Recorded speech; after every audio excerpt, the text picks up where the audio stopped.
네, 새로운 가치관이라는 제목으로 하나님 말씀 함께 나누도록 하겠습니다.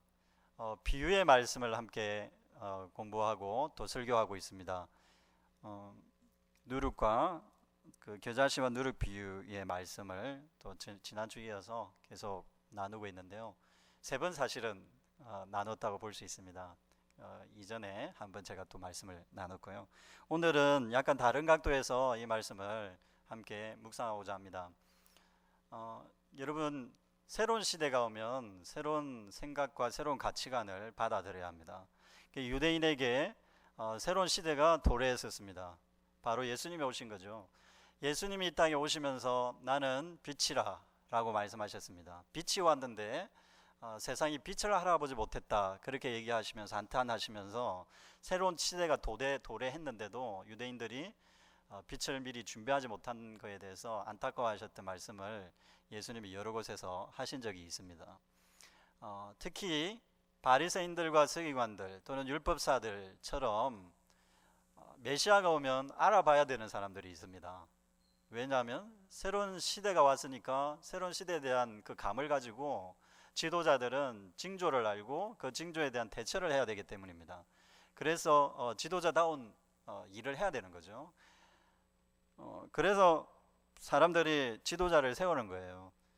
그런데 지도자가 시대를 읽지 못하고 또 지도자가 시대의 징조, 그러니까 뭐가 잘못됐는지, 뭐가 잘 되고 있는지, 그리고 잘못됐다면 왜 잘못됐는지, 이런 것들을 판가름할 수 있는 그런 기준들에 대해서 잘 모르고 있다면 그 사회가 좀 암담할 수 있을 것입니다. 유대 사회가 예수님 당시 유대 사회도 그러했다고 할 수 있습니다. 예수님은 하나님의 아들로서 빛으로서 이 세상을 창조하셨던 창조주로서 이 땅에 오셨는데도 세상이 알아보지를 못했습니다. 왜 알아보지 못했을까요? 좀 이상하지 않습니까? 우리 생각에는 하나님이 오시면 이 세상이 열렬히 환영하면서 하나님이시여 오소서, 우리의 삶으로 오소서, 이렇게 열렬히 환영하면서 받아들여야 되는데 그런 일이 일어나지 않았다라는 게 좀 이해하기 힘든 부분이 있을 것입니다. 성경을 읽어보면 그런 부분들, 예수님이 배척당하시는 일들, 거절당하시는 일들, 또 예수님이 사람들로부터 싫어버림을 당한, 그러니까 싫어하는 사람들이 너무 많았다는 거죠. 환영하는 분들도 있었지만 전반적으로 환영하는 분위기가 있다 하더라도 지도자급에 해당됐던 서기관들, 율법사들, 그리고 바리새인들, 이런 사람들은 예수님을 제대로 알아보지 못했던 것은 분명한 것 같습니다. 그래서 예수님께서 항상 책망하셨죠. 책망하실 때마다 비유의 말씀을 그때그때 곁들여서 말씀하시는 경우가 있었어요. 그 이유는 새로운 시대에 일상생활에 도래한 하나님의 나라를 설명하시기 위해서 그렇게 비유로 말씀하셨다고 제가 말씀을 전한 적이 있습니다. 일상에 하나님 나라가 들어올 때 낯섦을 경험하게 될 수밖에 없습니다. 나에게 항상 익숙했던 것들을 익숙한 그대로 두지 않기 때문입니다. 그리고 나는 편하고 논리적이고 또 당연하다고 생각했던 것이 하나님 나라 비유 얘기를 들으면서 이게 뭐지? 어떻게 생각해야 되는 거지? 이렇게 다시 질문하게 되는 상황들을 만들어낸다고 그렇게 말씀을 드렸었습니다. 누룩 비유만 해도 그렇다고 말씀드렸죠. 누룩 비유는 여자가 몰래 뭔가를 숨긴 사건입니다. 그리고 누룩을 넣지 말아야 될, 어떻게 보면 그런 상황에서 누룩을 넣은 사건이라고 할 수 있습니다.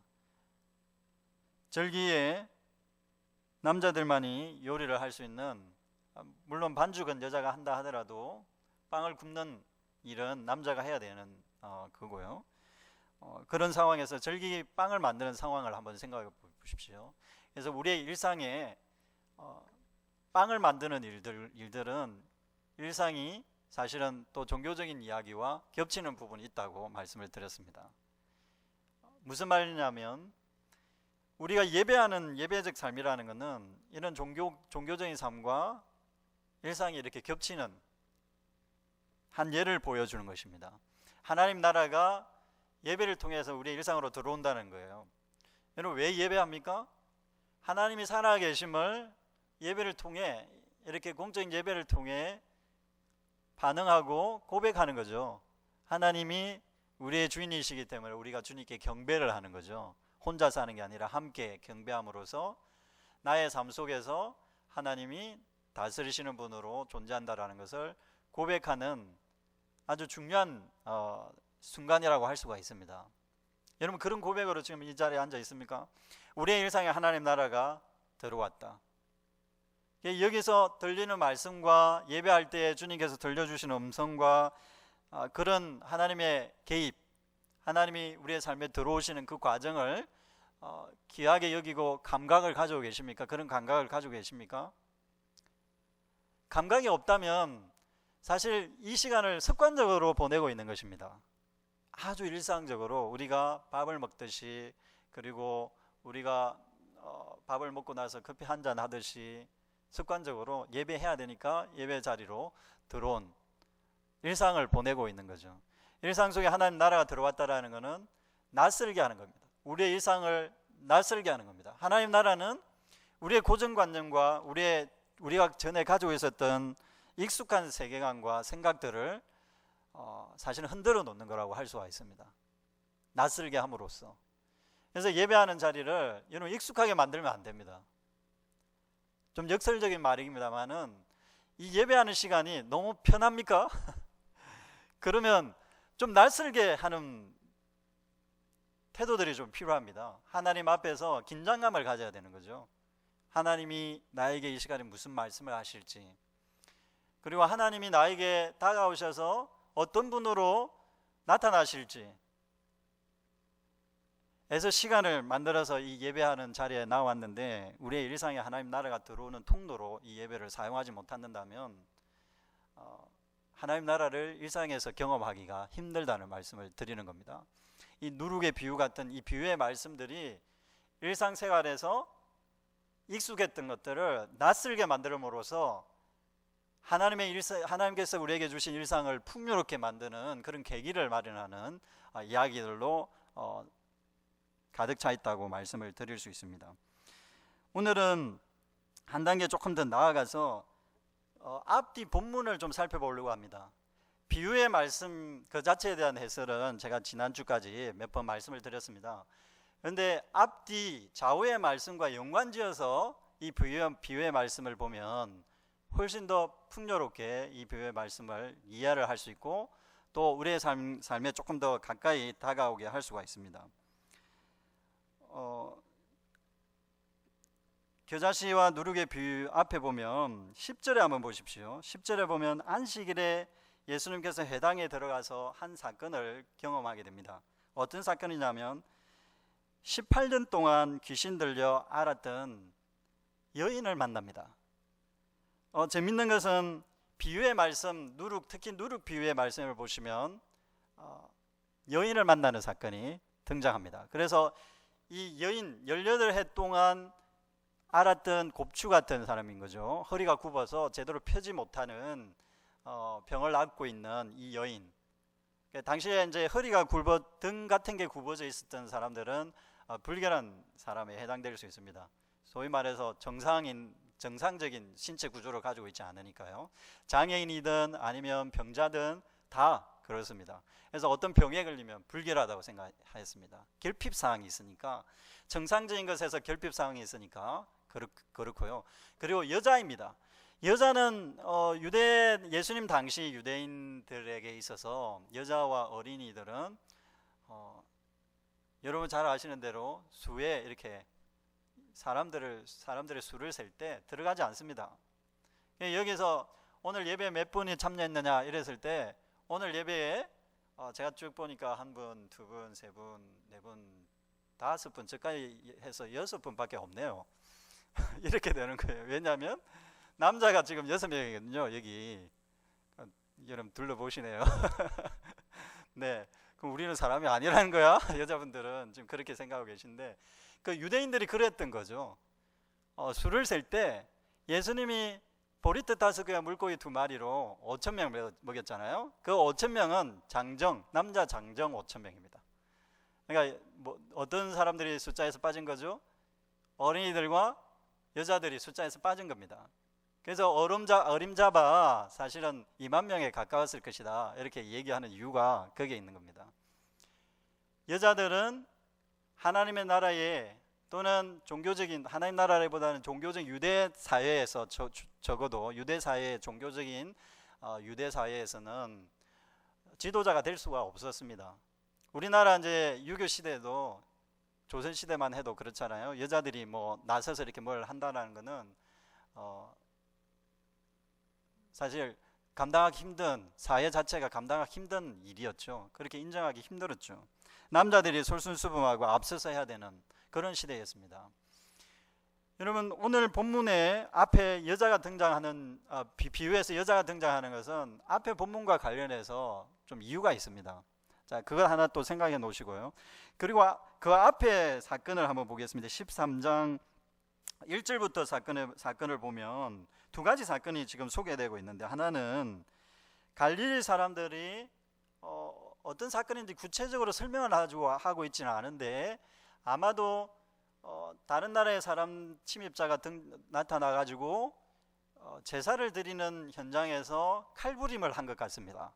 그래서 제사를 드리는 피를 내어서 양의 피를 내려서 제사를 드리는데 거기서 살해가 이루어진 거예요. 누가 살해했는지는 잘 모르겠습니다만은 살인 사건이 일어난 거예요. 그래서 피가 섞이는 일이 발생했습니다. 아마도 이방인들이 그렇게 한 것 같습니다. 분위기상 이방인들이 유대인들이 제사를 드리는 가운데 칼부림을 해서 제사의 피와 그 인간의 피가 섞인 거예요. 자, 이 섞이는 사건이 있잖아요. 그 겨자씨 비유해 보면 겨자씨의 채소밭에 겨자씨를 뿌리는 일이 발생합니다. 그래서 섞이는 이야기죠.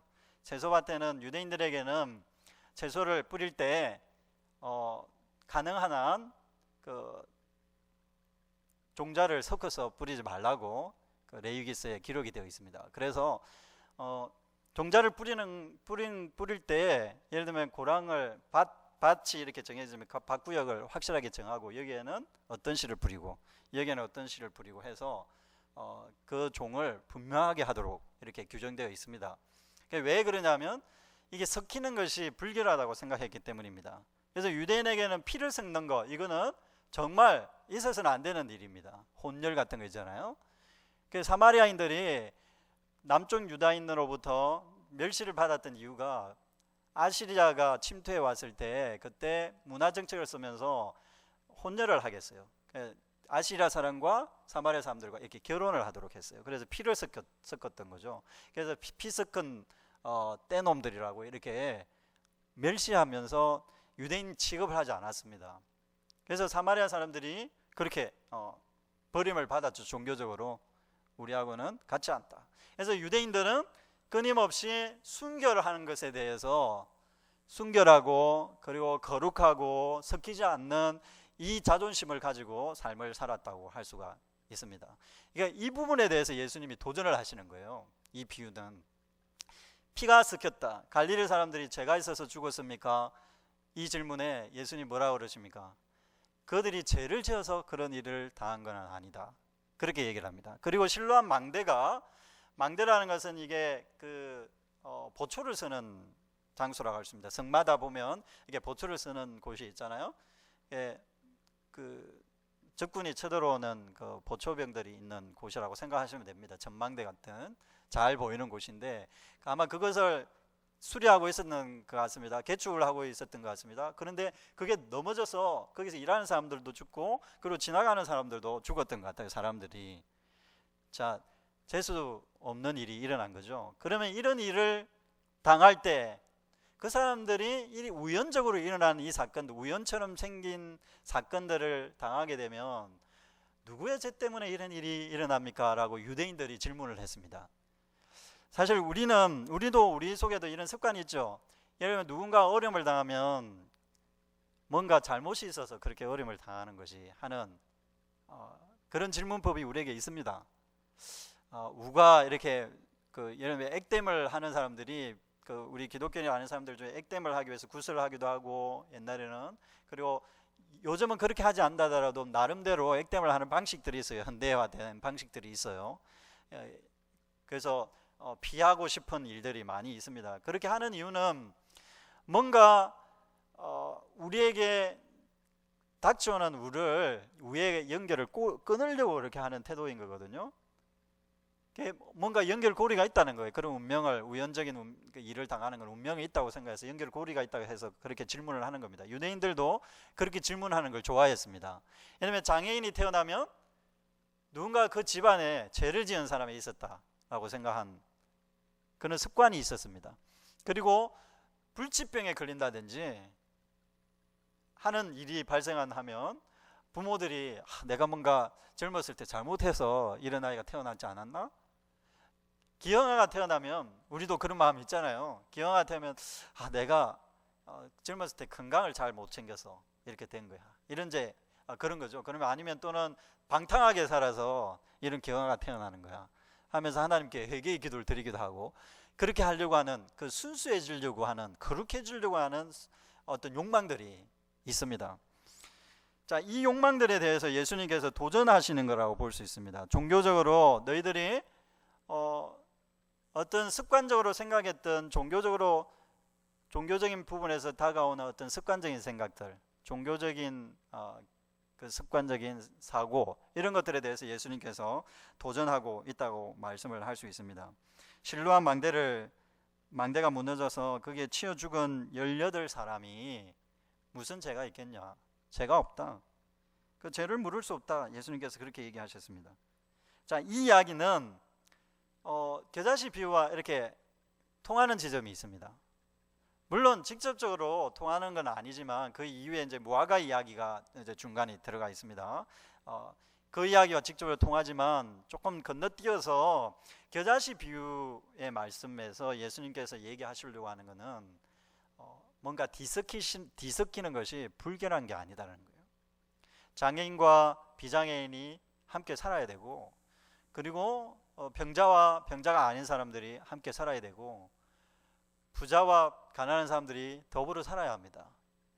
그리고 남자와 여자가 더불어 살아야 합니다. 근데 유대법은 계속 경계를 나누는 방식이었어요. 경계를 나누면서 너는 내 울타리에 들어올 수 없어. 그리고 울타리를 치는 방식으로 자기의 거룩함을 드러내려고 하는 욕망들이 있었습니다. 그래서 내가 거룩해지는 방식이 어떤 거라고요? 다른 사람의 접근을 차단하는 방식이었다는 거예요. 섞일 수 없다는 거예요. 섞이지 않는다라는 거예요. 어떻게 섞여서 거룩해질 수가 있냐는 거예요. 그런데 하나님 나라는 이러한 습관적인 생각에 대해서 도전을 하는 것입니다. 과연 그러냐는 거예요. 예수님이 도전하시는 하나님 나라의 가치는 뭐라고요? 오히려 섞임으로써 하나님 나라가 더 분명해진다는 거예요. 겨자씨를 어떤 사람이 부렸느니라. 어디에 부렸다고요? 채소밭에 부렸느니라. 채소밭에 겨자씨 잡초씨를 부린다는 것은 말도 안 되는 겁니다. 그러나 예수님이 아주 일상적인 이야기로부터 시작해서 낯선 이야기로 가는 거예요. 왜 겨자씨를 뿌렸냐 이렇게 우리가 질문하고, 채소밭에 왜 겨자씨를 뿌리지? 유대인들 입장에서 우리는 확 와닿지는 않지만 유대인들 입장에서는 절대로 일어나서는 안 되는 일, 금기시되는 일을 지금 예수님이 비유로 얘기하고 계시는 거예요. 처음에는 잘 나가다가 중간에 이상한 이야기를 하시는 거죠. 겨자씨가 있고 채소밭이 있는데 이 두 가지가 만나서는 안 되는 거예요. 채소밭에 잡초를 뿌려서는 안 됩니다. 그렇게 어리석은 일을 하는 사람이 어디에 있겠습니까? 그러나 하나님의 나라의 지도자들은 어떻게 한다고요? 이것을 섞는 일에 관심을 갖는 거예요. 왜?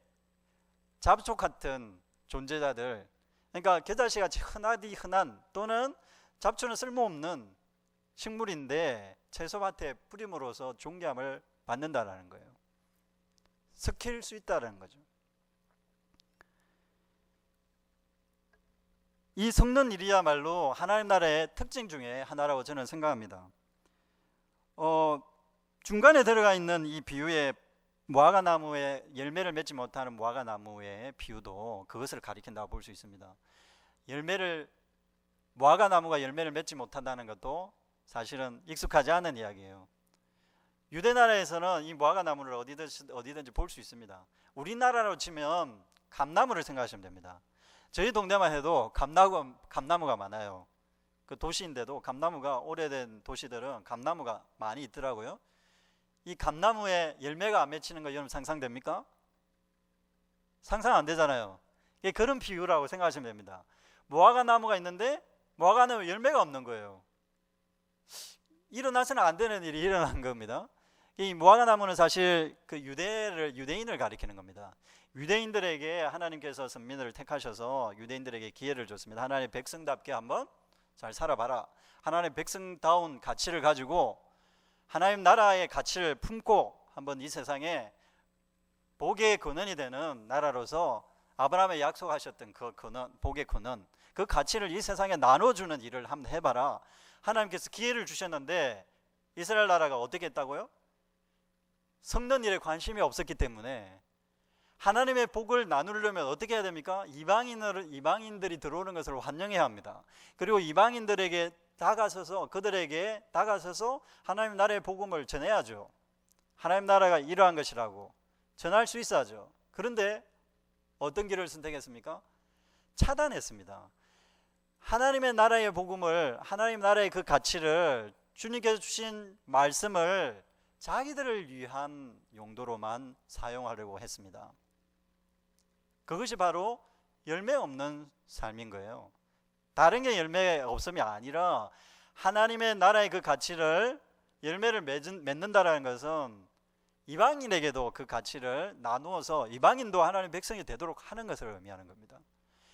원래 하나님께서 이스라엘 백성들을 선택하실 때 그런 의도가 있었던 거예요. 아브라함을 부르실 때 아브라함이 어디에 있었습니까? 아브라함도 원래 갈대우르라는 아주 세속의 첨단을 달리는 동네에서 불러냈었습니다. 그리고 그로 하여금 또 어디로 보냅니까? 애굽으로 갔다가 가나안 땅으로 보내는데 그 가나안 땅도 척박한 우상의 도시들이 있는, 오래전부터 고대의 우상이 그 풍성한 어떤 그런 도시로 보내셨어요. 그런 시골로 보내셨어요. 그래서 그곳에서 어떻게 보면 애굽이나 메소포타미아나 그런 큰 나라들 중간에 끼어들어서 하나님의 나라를 중간에서 섞여서 전하도록 하는 어떤 그런 방식이었다고 말을 할 수 있습니다. 거기는 가나안 땅은 사실은 지나가야 되는 길이거든요. 정착할 수 있는 그런 분위기보다는 애국같이 강가나 메소포타미아같이 강가나 이런 문명 발생지에서 이렇게 정착하는 게 맞지, 하나님께서 하나님 나라를 정착 형태로 아니면 배격하는 형태로 자기들만을 위하는 형태로 만들려고 하셨다면 차라리 메소포타미아, 갈대아 우르 거기서 시작하시는 게 훨씬 좋았을 겁니다. 애굽이라는 그 비옥한 땅이 있었던, 나일강이 범람하면 비옥한 땅이 있었던 그곳 기름진 곳에 나라를 시작하는 게 훨씬 나았을 수도 있습니다. 그런데 이렇게 중간에 지나가는 나그네 나라처럼 보이는 그런 팔레스타인을 선택한 이유는 뭘까요? 팔레스타인은 지금까지도 여기서 치고 저기서 스치는 중간에 있는 그런 나라 그 느낌이 많이 있거든요. 무슨 말씀을 드리고자 하냐면, 섞이는 일이야말로 거룩의 새로운 시작이라고 할 수 있습니다. 우리는 섞이지 말아야 돼. 섞이지 않는 것이 우리의 경건을 유지하는 것이라고 생각하는 경향이 있는데, 하나님의 나라는 그 반대라는 거예요. 예수님이 전하신 하나님의 나라는 유대인들이 생각했던 그런 고정관념, 습관적으로 생각했던 그런 가치관을 뒤엎는 가치관입니다. 여러분, 이 세상으로 들어가야 합니다. 이 세상의 낯선 곳으로 가야 합니다. 이 세상에 여러분의 일상 속에 하나님 나라가 들어오도록 해야 합니다. 여러분의 일상을 사라지게 한다든지 여러분의 관계를 깨뜨려 버리고 하나님 나라를 시작하는 게 아니에요. 여러분의 일상 속에서 하나님 나라가 시작을 하도록, 여러분의 일상의 관계 속에서 하나님의 가치가 실현되어질 수 있도록 들어오게 해야 되는 거예요. 섞어놔야 되는 겁니다. 하나님 나라가 여러분의 삶에 뿌려져야 되는 겁니다. 그럴 때야 열매를 맺게 되는 거예요. 그런 열매를 하나님께서 찾으실 때 열매가 유대인들에게 없었기 때문에 유대인에게 주어졌던 그 특권을 거둬들이신 거예요. 우리도 마찬가지입니다. 내가 하나님의 제자로서 하나님의 백성으로 삶을 산다고 하지만 여러분 날마다 하나님 앞에서 낯선 하나님의 말씀들을 아주 익숙한 공간에 익숙한 삶의 현장으로 계속 뿌리는 그런 삶을, 그런 어떤 작업들을 계속 하지 않으면 우리의 어떤 신앙의 긴장감과 생동력을 잃어버릴 수가 있습니다. 그러니까 내가 신앙생활을 했는데도, 하고 있는데도, 몇십 년이 됐는데도 새로워지면 더 새로워져야 되는데 오히려 반대로 가는 이유는 뭐겠습니까? 하나님 나라의 낯선 것들을, 하나님 나라의 새로운 가치관을 내 삶에 뿌리지 않기 때문입니다. 내가 해오던 대로 하는 거죠. 습관적으로 하는 거죠. 나의 인생관이 이것이니까 하나님의 나라의 가치관을 내 인생관에 끼워 맞추는 거예요. 그러니 새로운 게 전혀 있을 수 없죠. 여러분 잘 아시잖아요. 우리는 한계에 있는 거 제한적인 존재고 우둔해서 뭐 멀리 내다볼 수 없는 사람들이잖아요. 아무리 지혜로운 사람이라 하더라도 뭐 몇십 년 이후 여러분 예언하실 수 있습니까? 그리고 내 삶이 어떻게 되리라는 것을 여러분 상상해 보실 수 있습니까? 그런 능력이 없잖아요. 그럼에도 불구하고 고집을 부리는 거예요. 섞지 않겠다고. 하나님 나라의, 특히 하나님 나라의 새로운 가치관을 내 삶에 끌어올려고 하지 않는다는 거예요.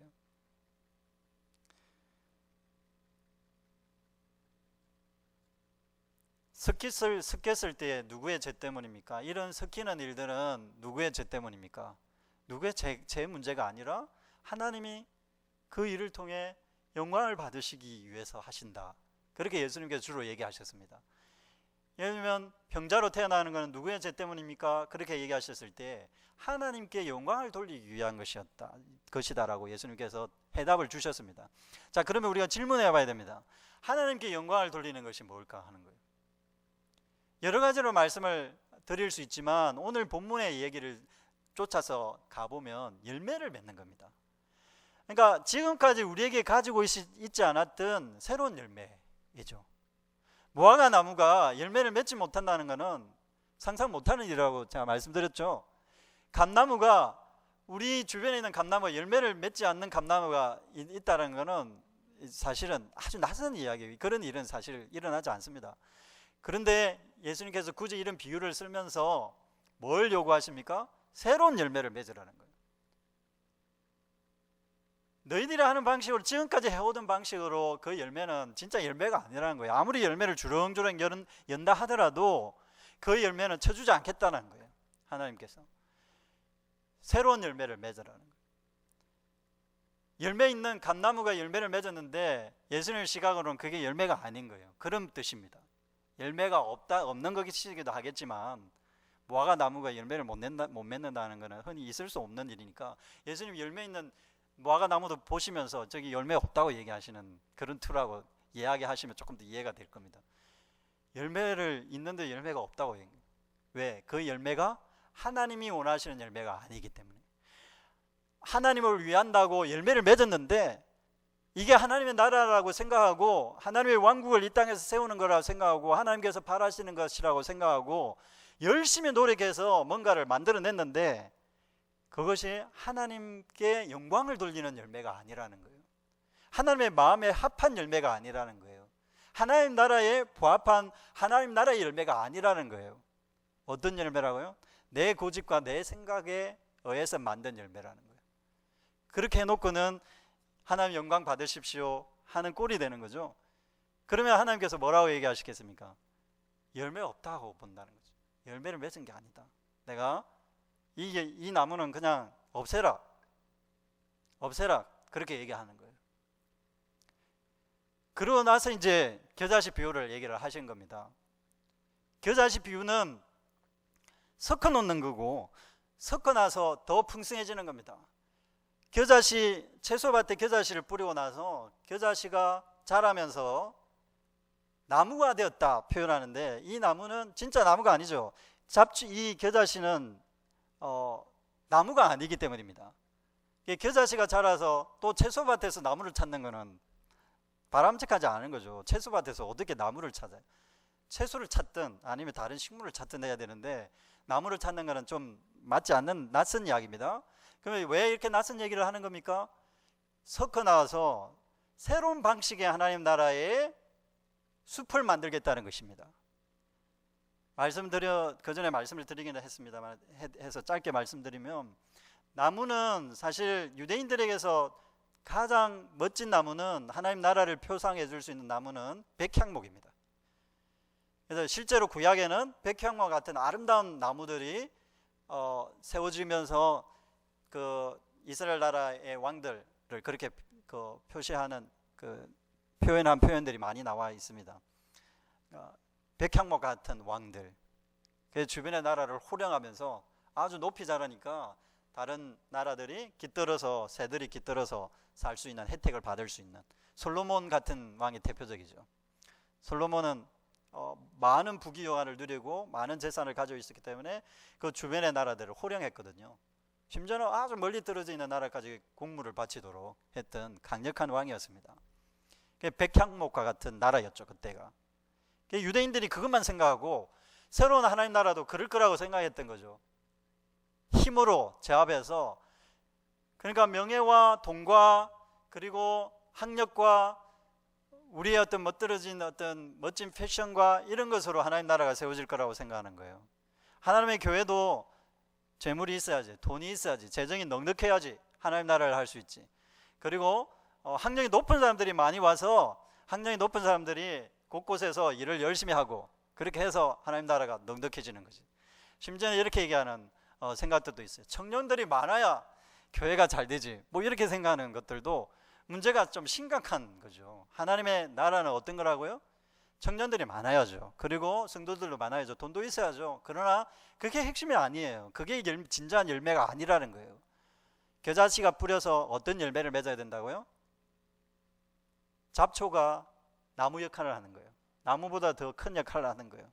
잡초가 우거져서, 서로 우거져서, 보잘것없는 자들이 우거져서 서로 의지하고 서로 평등한 공동체 안에서 서로를 위해주면서 오히려 사회적 약자들을 위할 수 있는 그런 공동체를 꾸려가면서 넉넉해지는 공동체 있잖아요. 그래서 잡초가 우거지면 실제로 동물들이 들어옵니다. 그리고 새들이 들어옵니다. 나무처럼 우람하고 멋진 나무는 아니라 하더라도 숲을 이룰 수 있습니다. 하나님 나라가 그와 같다는 거예요. 새로운 가치관이 우리에게 주어지는 거죠. 자기만 우뚝, 나무처럼 우뚝 솟아오르는 게 아니라, 자기만 멋쟁이가 되는 게 아니라, 자기만 명예를 독차지하는 것이 아니라, 모두가 사랑을 나누고, 모두가 하나님의 그 기쁨을 나누고, 모두가 하나님께서 축복하신 그 축복을, 그게 돈이 되든 그게 무엇이 되든지 간에 함께 나누고 하는 어떤 그런 공동체를 세워나가는 거예요. 하나님 나라의 새로운 가치관이 주어진 겁니다. 누룩 비유도 마찬가지입니다. 누룩 비유는 이 여자가, 곱추였던 여자가 고침을 받는 사건과 이어져 있다고 말씀드렸습니다.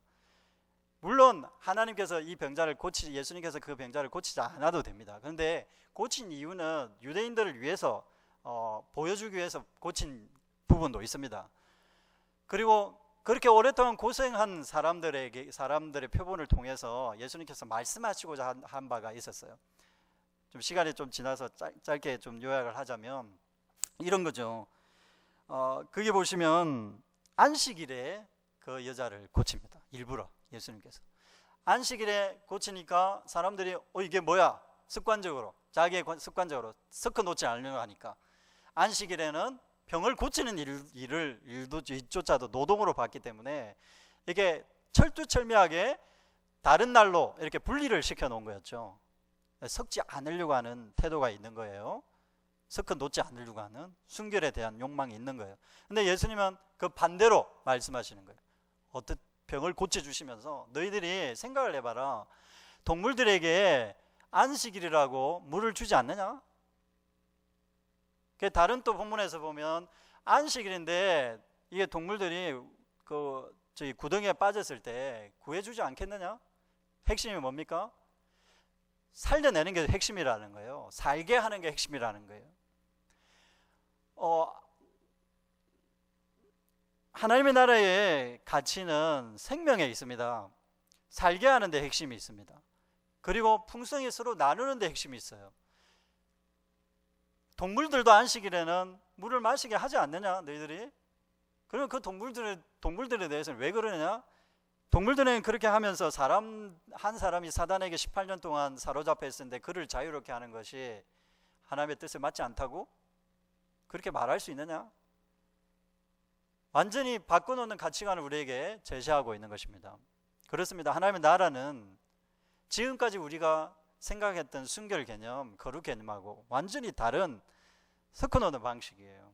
그리고 이제 이 이야기, 이 기적의 사건이 그 누룩비유와 연결이 되는 겁니다. 누룩비유는 여자가, 여기에서는 자세히 안 나오지만 제가 말씀을 드려서 조금 이제 빨리 이제 진행을 합니다. 누룩비유는 여자가, 원문에 보면 여자가 몰래 누룩을 숨겨 넣었다, 그 밀가루에. 그래서 이 말은, 몰래 숨겨 넣었다는 말은 몰래 숨겨 넣어서는 안 되는 정황이라는 뜻입니다. 그러니까 일상생활의 요리법이 아니라 절기의 요리라는 것을 의미하는 겁니다. 그래서 절기의 요리를 하는 순간인데 몰래 숨겨 넣는다는 것은 그렇게 해서는 안 되는 건데, 누룩은 제하라고, 절기 때는 제하라고 했는데 집어넣는다는 것은 일자 목적을 가지고 집어넣는 것이라고 볼 수 있지 않겠습니까? 이 짧은 비유에 예수님께서 이야기하는 것을 해석을 하려면 이 앞의 사건하고 연결을 지을 필요가 있다는 말씀을 제가 드리는 겁니다. 앞의 사건에서 안식일에 가야 들어갈 수 없는, 물론 해당이긴 합니다만 해당에 그 곱추인 여인이 들어가 있었고, 예수님은 그 곱추인 여인에게 주목하셨고 그를 고쳐줌으로써 그 고쳐주는, 고침을 받은 여인들을 그 주변에 있는 사람들이 주목하게 했습니다. 그래서 하나님의 나라는 뭐라고요? 여인들을 통해서 시작될 것이다 라는 이야기를 어떻게 보면 하는 것이라고 볼 수 있습니다. 너희들이 소외시키고 너희들이 버리고 가치 없다고 생각했던 존재자들을 들어서 하나님의 나라는 시작이 되는 것이다. 그래서 예수님이 병자들을 고쳐주시고 예수님이 죄인들을 가까이 하신 이유가 그것입니다. 하나님의 나라는 누구를 위한 나라라고요? 또는 누구의 나라라고요? 죄인의 나라입니다. 죄인들을 위한 나라입니다. 그리고 여자 같은, 또는 어린아이들을 예수님이 환영하면서 어린아이들에게 하나님 나라가 있다고 얘기하셨습니다. 분명하게 그렇게 얘기하셨죠. 이 비유도 그런 의미가 들어있는 겁니다. 사람들이 가치 없고 또는 병자들, 불구들, 소위 말하는 불구자들을 가치 없는 인간으로 취급하는 그 종교적인 그런 풍토의 관습들을 완전히 뒤집어 놓는 겁니다. 이제 하나님 나라는 여자들이 주도하게 될 것이다. 이 종교절기에서 이 여인이 반죽을 하면서 누룩을 몰래 넣었습니다. 종교절기, 무교병을 만드는 신학자들이, 그렇게 말하는 신학자들이 있습니다. 무교병을 만드는 요리를 하고 있는데 여자가 누룩을 넣는 거예요. 넣어서는 안 되는 건데, 그 말은 여자가 자기가 이제 하나님 나라의 새로운 가치관, 하나님 나라 가치관은 뭐라고요? 넉넉하게 먹고 마시는 것입니다. 하나님 나라는, 예수님은 그걸 좋아하셨습니다. 넉넉하게 먹고 마시는 것. 왜? 그때 당시에 너무나 가난한 사람들이 많았었거든요. 노숙자들이 많았었거든요. 그들에게 넉넉하게 채우면 배고픔을 채우고 그들의 필요를 채우면서 하나님 나라의 복음이 확장되어 나갔습니다. 실제로. 그래서 하나님의 나라의 넉넉함이라는 것은 어디에 있다고요? 내 것만 움켜쥐는 방식으로 있는 게 아니라 섞어 놓는 방식으로 문을 여는 겁니다. 폐쇄적인 것이 아니라 공개하는 것입니다. 하나님 나라는 누구나 다 들어올 수 있습니다. 만인이 들어올 수 있습니다. 그 교회, 우리의 삶도 그렇고 우리 교회도 마찬가지입니다. 우리가 그리스도인이라고 하면서 타자들한테 닫혀 있으면 안 돼요. 나에게 익숙하지 않은 사람들의 삶을 정죄한다든지, 그리고 나는 이렇게 사니까 너희들은 보잘것없는 사람이야, 이런 잣대로 사람들에게 접근해서는 안 됩니다. 교회도 마찬가지고요. 기독교인들이 여러 가지 사회적 약자들이 있고 소수자들이 있는데, 이 땅에, 우리나라에도 그런 소수자들이 많이 있습니다. 우리가 보기 힘든 곳곳에서 아주 이상한, 우리가 생각하기에 이상한 삶을 살아가는 사람들이 너무나 많이 있어요. 역설적으로 그렇게 이상한 삶을 살아가는 사람들은 자기들의 생계를 유지하기 위해서 일상적인 삶을 살아가는 사람들이에요. 우리도 이런 먹고 살기 위해서 온갖 일을 하잖아요. 온갖 노동을 하잖아요. 먹고 살기 위해서 우리가 이런저런 일을 하면서 삶을 살아가고 있습니다. 근데 하나님의 백성이라고 이런 생계의 삶, 보잘것없는 누추한 삶으로부터 자유로울 수 있을까요? 아닙니다. 그곳에서도 하나님 나라가, 그 일을 하면서도 하나님 나라가 들어와야 되고, 또 그런 일을 하는 사람, 그런 삶을 살아가는 사람들도 하나님 나라의 혜택을 받을 수 있는 사람이고, 하나님 나라는 그런 자리에 있는 것입니다. 그래서 하나님의 나라를 전할 때 예수님이 적어도 이 본문 비유 말씀들을 통해서 밝히 보여주시고서 하셨던 이야기는 새로운 가치관입니다. 새로운 가치관이 뭐냐? 제가 그런 정리를 하는 게 목적이 아닙니다. 적어도 섞어놓는 일, 낯선 것들을 섞어놓는 일, 그리고 타자에 대해서 낯선 타자들에 대해서 내 마음을 활짝 열고 환대할 수 있는 준비가 되어 있는 그런 삶. 내 것만 움켜쥐고 이것이 타다라고, 이것이 해답이라고 생각하는 그런 삶이 아니라, 그리스도인이 될수록, 예수의 제자가 될수록 다른 사람들을 섬길 준비가 되고, 그리고 소위 말해서 정상적이지 않은 삶에 대해서 더 관심을 많이 가지고, 그러잖아요. 잘 살아가는 사람들은 잘 살 겁니다. 예수님도 그렇게 얘기하셨어요. 자기를 사랑하는 사람을 사랑하는 누구나 다 할 수 있다. 그러나 자기를 사랑하지 못해주는 사람 사랑을 할 줄 알고, 또 내가 귀한 삶이 아니라고 생각하는 사람들을 위해 줄 수 있다면 그게 하나님 나라의 가치인 거예요. 우리의 삶에서 그런 일상적인 삶의 모습들을 회복해야 합니다. 움켜쥐는 형태로, 순결해지려고만 하는 형태로 하나님 나라의 순결을 유지할 수가 없어요. 하나님 나라는 낯선 것이 들어와야 됩니다. 불순물이 들어와야 됩니다. 우리의 종교적인 생활과 우리의 일상이 섞여야 됩니다. 섞여서 만나야 됩니다. 하나님 나라의 낯선 것이 우리의 익숙한 일상에 새로운 가치관을 던져줘야 됩니다. 우리에게 도전해야 합니다. 낯선 것, 익숙한 것만 듣고 나를 위로하는 방식으로 하나님의 말씀을 듣는 것이 아니라, 하나님의 말씀을 그렇게 대하는 것이 아니라, 하나님의 뜻이 무엇이고 그것이 나에게 익숙하지 않는다 하더라도, 나에게 낯선 것이라 하더라도 내 삶을 이끌어 가야 되는 가치라면 그 가치를 나의 가치, 일생의 가치로 붙잡겠습니다. 하나님 나라의 그 낯선 가치들이 어떤 것인지를 배우겠습니다.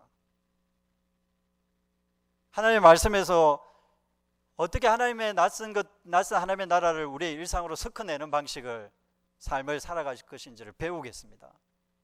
그리고 다른 사람을 정죄하지 않고 타자에 대해서 환영할 수 있는 그런 삶의 태도들을 내가 개인적으로 가지고, 또 우리 공동체도 그렇게 그런 삶의 스타일들을 만들어 나가는 그런 공동체가 되겠습니다. 나는 그런 자세로 하나님의 비유의 말씀들을 대할 수 있어야 합니다. 말씀을 맺겠습니다. 오늘은 제가 한 곳에 초점을 맞춰서 말씀을 나눴습니다. 섞어놓는 삶. 구분하는 삶보다 섞어놓는 삶이 훨씬 거룩합니다. 낯선 것들을 대하려고 하는 태도들, 주변에 나에게 익숙하지 않은 삶을 살아가는 삶의 현장들, 그것을 낯선 것들을 보려고 하는 눈, 하나님의 시각에 가깝습니다. 그리고 우리의 교회가 우리와 이질적인 타자들 있잖아요. 나와 동질적이지 않고 이질적인 타자, 나에게 참 내가 받아들이기 힘든 사람들 있잖아요.